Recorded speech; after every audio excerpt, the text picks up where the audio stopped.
ఈ యొక్క ప్రకటనలో పాల్గొన్నటువంటి మిత్రులు, ముందుగా ఈ యొక్క విద్యార్థి సంఘ ఆవిర్భావానికి సంబంధించి గతంలోనే గత 2 నెలల క్రితం మే 20 తారీఖు నాడు మేము కొత్త పార్టీని ఆవిష్కరించడం జరిగింది.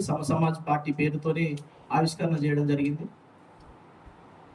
వాటితో పాటు ఇవాళ మొత్తం ఈ సమాజంలో ఇప్పుడున్నటువంటి పరిస్థితులలో విద్యారంగం ఎదుర్కొంటున్నటువంటి సవాళ్ళు, విద్యారంగంలో వస్తున్నటువంటి మార్పులు చేర్పులు, అదేవిధంగా ఈ దేశంలో రాష్ట్రంలో విద్యారంగాన్ని మొత్తం కూడా నిర్వీర్యపరుస్తూ ప్రైవేటీకరణ, కార్పొరేటీకరణ చేస్తున్నటువంటి పరిస్థితులు ముమ్మరంగా సాగుతూ ఉన్నాయి. ఈ పరిస్థితులలో ఒక బలమైన భావజాలంతో, అదేవిధంగా మొత్తం ఈ సమాజానికి ఎక్కడ కూడా ఇబ్బందులు లేనటువంటి ఒక విశాల దృక్పథంతో, ఒక విశాల సమాజంలో అన్ని వర్గాల ప్రజలకు న్యాయం చేసే విధంగా ఈ విద్యార్థుల లోకాన్ని సంఘటితం చేసేటటువంటి ఒక బలమైన విద్యార్థి సంఘం అవసరం అని చెప్పి ఈ సందర్భంగా మేము భావిస్తా ఉన్నాం. దాంట్లో భాగంగానే మా విద్యార్థి సంఘానికి ఇవాళ మా పార్టీకి సంబంధించి అనుబంధ విద్యార్థి సంఘాన్ని ఏర్పాటు చేయాలని చెప్పి నిర్ణయించుకోవడం జరిగింది. దానికి సంబంధించి ఇవాళ ఒక ప్రగతిశీల దృక్పథం నుంచి వచ్చినటువంటి మేము ఇవాళ అదే ప్రగతిశీల దృక్పథంతో విద్యార్థి లోకం ఉండవలసిన అవసరం ఉన్నది. అటువైపుగా ఒక ప్రోగ్రెసివ్ థాట్స్తోని ముందుకు వెళ్ళగలిగితేనే నిజంగా ఈ విద్యార్థులకు న్యాయం చేయగలుగుతామని చెప్పి మేము భావిస్తా ఉన్నాం. దాంట్లో భాగంగానే ఇవాళ విద్యార్థి శక్తి లేకుండా ఏ పార్టీ అయినా, ఏ భావజాలం అయినా ముందుకు తీసుకుపోవడం అసాధ్యం అని చెప్పి ఈ సందర్భంగా మేము భావిస్తా ఉన్నాం.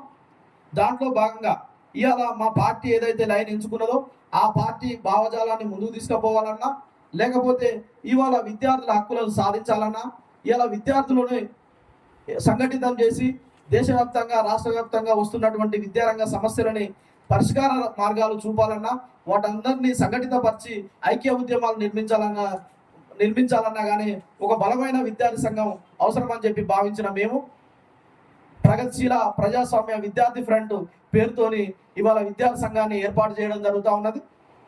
ఇవాళ మేము ఏదైతే లక్ష్యాలు పెట్టుకున్నామో, ఏదైతే ఆశయాలు పెట్టుకున్నామో ఆ ఆశయాల సాధన కోసం, ఆ ఆశయాల లక్ష్యాల కోసం మేము తుదకంటూ పోరాడతామని చెప్పి దానికి ఒక బలమైన నిర్మాణం ఏర్పాటు చేసుకొని ముందుకు పోతామని చెప్పి ఈ సందర్భంగా తెలియజేస్తా ఉన్నాం. దీన్ని విద్యార్థులందరూ కూడా ఆదరించాలని చెప్పి, విద్యార్థులందరూ కూడా మాతో కలిసి రావాలని చెప్పి ఈ సందర్భంగా కోరుతా ఉన్నాం. మరోవైపు ఇవాళ దేశవ్యాప్తంగా నేషనల్ ఎడ్యుకేషన్ పాలసీ 2020 తీసుకొస్తున్నటువంటి కేంద్ర ప్రభుత్వం ఇవాళ మొత్తం విద్యారంగాన్ని కూడా నీరుగార్చేటటువంటి పరిస్థితి, విద్యారంగాన్ని కూడా నిర్వీర్యపరిచేటటువంటి పరిస్థితులు ఇవాళ తీసుకొస్తా ఉన్నది. మొత్తం కార్పొరేట్ శక్తులకు, ప్రైవేట్ శక్తులకు దారదత్తం చేసే విధంగా, ప్రభుత్వ విద్యారంగాన్ని నీరుగార్చే విధంగా ఇవాళ విధానాలు తీసుకొస్తా ఉన్నది. దాంట్లో భాగంగానే ఇవాళ నేషనల్ ఎడ్యుకేషన్ పాలసీలో భాగంగానే ఇవాళ పార్లమెంట్లో చట్టం చేసి ఇవాళ మొత్తం ప్రభుత్వ పాఠశాలలు దేశవ్యాప్తంగా అన్ని రాష్ట్రాల్లో కూడా ఇవాళ మూసివేసుకుంటూ వస్తూ ఉన్నది.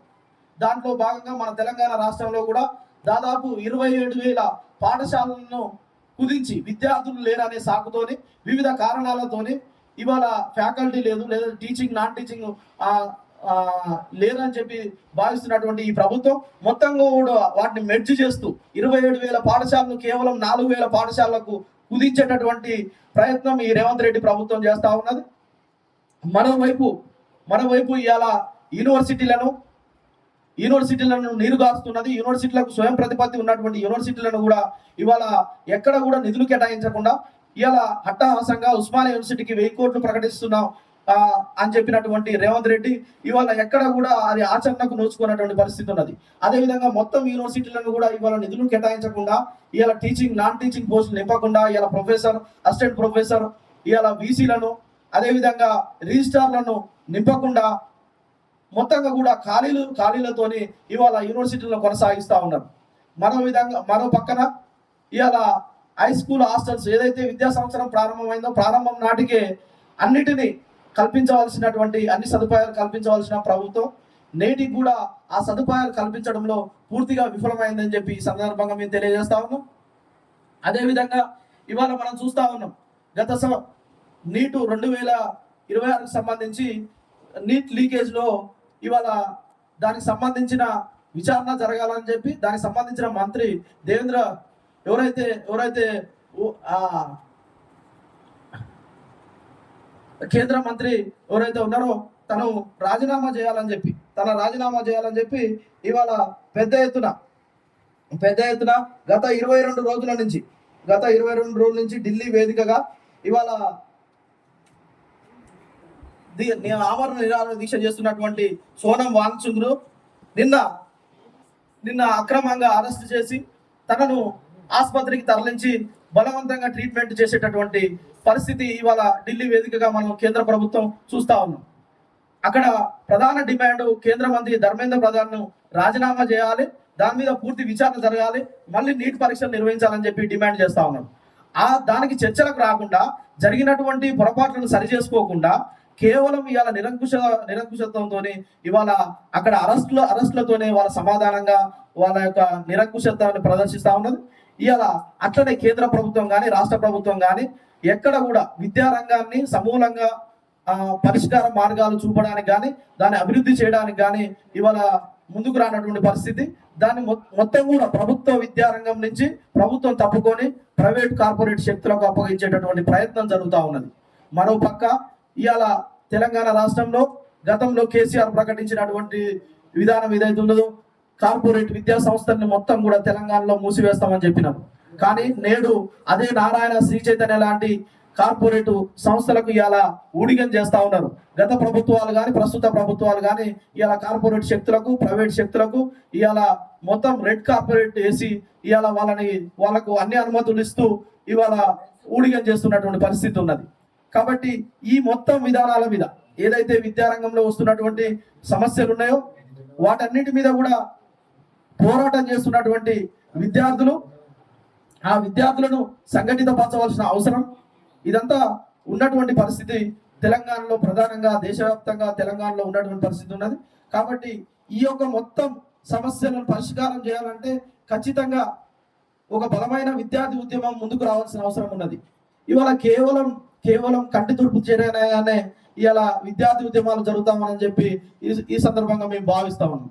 అట్లా కాకుండా మొత్తం విద్యార్థి లోకం బయటకు వచ్చి ఒక సంఘటితపరిచి వాటందరినీ ఐక్యం చేస్తూ ఒక మాస్ మూమెంట్ గా ఇవాళ మూమెంట్ చేయాల్సిన అవసరం ఉన్నదని చెప్పి మేము భావిస్తా ఉన్నాం. ఇవాళ ప్రభుత్వాలు ఎక్కడికక్కడ అణచివేతలు కొనసాగిస్తూ ఉన్నాయి. ఇవాళ ఎక్కడికక్కడ విద్యార్థి సంఘాలని అణచివేసేటటువంటి ప్రక్రియ కూడా కొనసాగుతున్నది. కాబట్టి అట్లా కాకుండా బలమైన విద్యార్థి ఉద్యమం నిర్మించిన నాడే ఈ యొక్క ప్రభుత్వాలని మనం అణచగలుగుతాం, ఈ ప్రభుత్వాలకు బుద్ధి చెప్పగలుగుతాం అని చెప్పి ఈ సందర్భంగా మేము భావిస్తూ ఈ యొక్క ప్రగతిశీల ప్రజాస్వామ్య విద్యార్థి ఫ్రంట్ను ఏర్పాటు చేయడం జరుగుతూ ఉన్నది. ఈ ఫ్రంట్ ఆధ్వర్యంలో భవిష్యత్తులో విద్యార్థి ఉద్యమాలు నిర్మిస్తామని చెప్పి అన్ని జిల్లాల్లో కూడా మా యొక్క నిర్మాణాలు కొనసాగించి బలమైన విద్యార్థి ఉద్యమాలు నిర్మిస్తూ ముందుకు పోతామని చెప్పి ఈ సందర్భంగా తెలియజేస్తా ఉన్నాం. దానికి సంబంధించి విద్యార్థి లోకమంతా మా విద్యార్థి సంఘాన్ని ఆదరించాలని చెప్పి అదేవిధంగా మా యొక్క సంఘంలో చేరి బలమైన ఉద్యమాలు నిర్మిద్దామని చెప్పి ఈ సందర్భంగా మేము పిలుపునిస్తా ఉన్నాం. అదేవిధంగా ఈ విద్యార్థి సంఘానికి సంబంధించిన జెండాను ఇప్పుడు ఆవిష్కరిస్తాం.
ఏ బాబు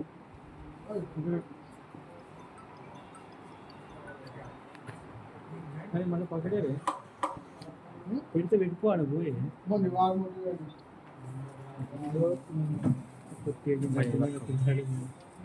వీడియోలో వస్తుంది తీసుకోండి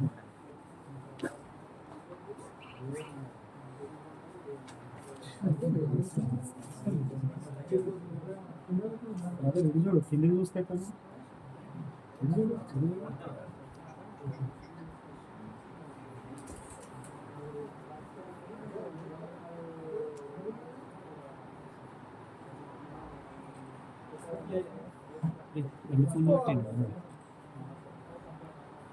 వర్ధిల్లాలి విద్యార్థి ఉద్యమాలు వర్ధిల్లాలి వర్ధిల్లాలి వర్ధిల్లాలి విద్యార్థి ఉద్యమాలు వర్ధిల్లాలి వర్ధిల్లాలి PDSF జిందాబాద్ PDSF జిందాబాద్ PDSF జిందాబాద్ వర్ధిల్లాలి విద్యార్థి ఉద్యమాలు వర్ధిల్లాలి